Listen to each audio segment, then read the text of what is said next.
नमस्कार। इस नए लीगल विश्लेषण में आपका स्वागत है। आज हम भारत के उस जटिल कानूनी जाल को डिकोड करने वाले हैं जो अक्सर हमें डराता है या कंफ्यूज करता है।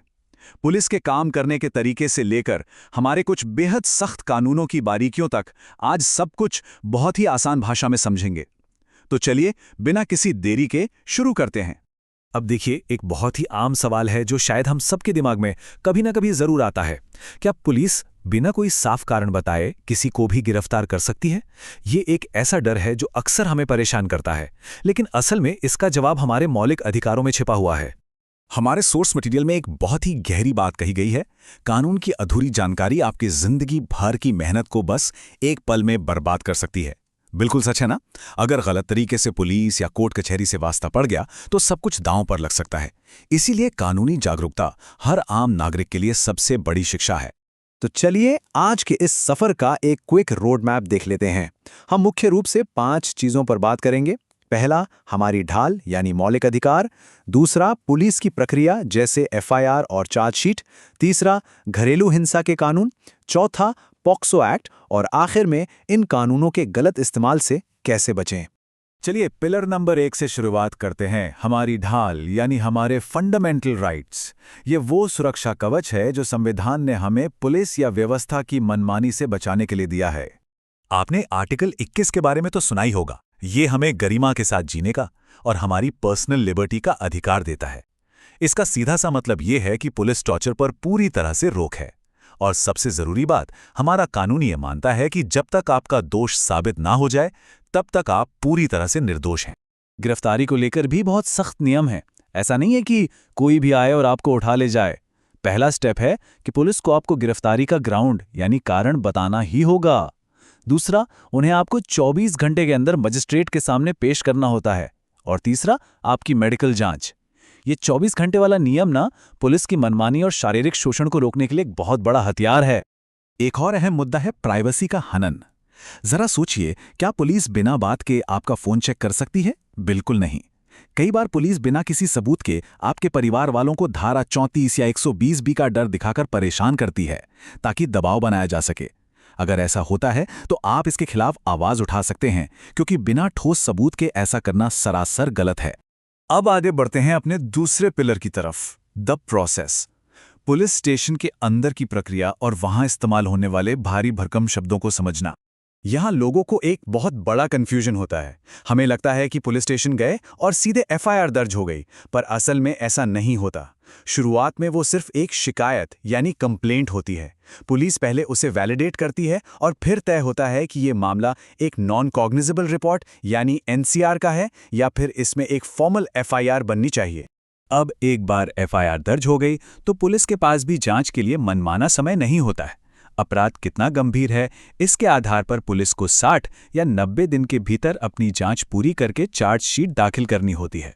चार्जशीट का मतलब ही यही है कि पुलिस ने अपनी जांच पूरी कर ली है और सबूतों का एक पक्का खाका तैयार कर लिया है।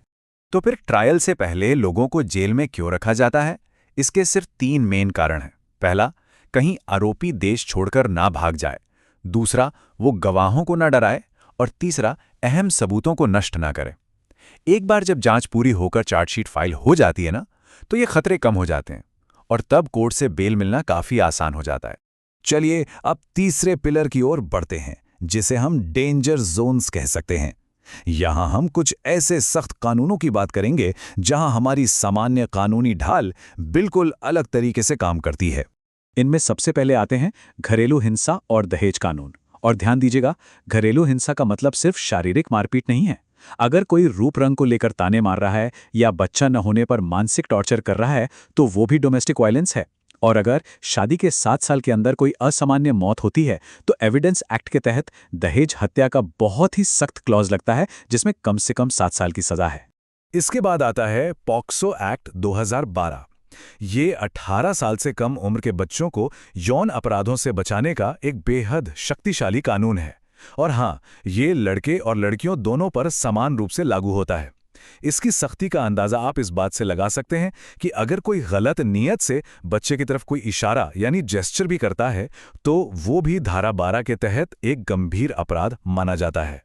अब इस एक्ट का सबसे दिलचस्प और गंभीर हिस्सा देखिए, सेक्शन 29। ये हमारे नॉर्मल कानून को पूरी तरह पलट कर रख देता है। जनरली हम मानते हैं कि दोष सिद्ध होने तक निर्दोष, लेकिन पॉक्सो में प्रिजम्पशन ऑफ गिल्ट लागू होता है।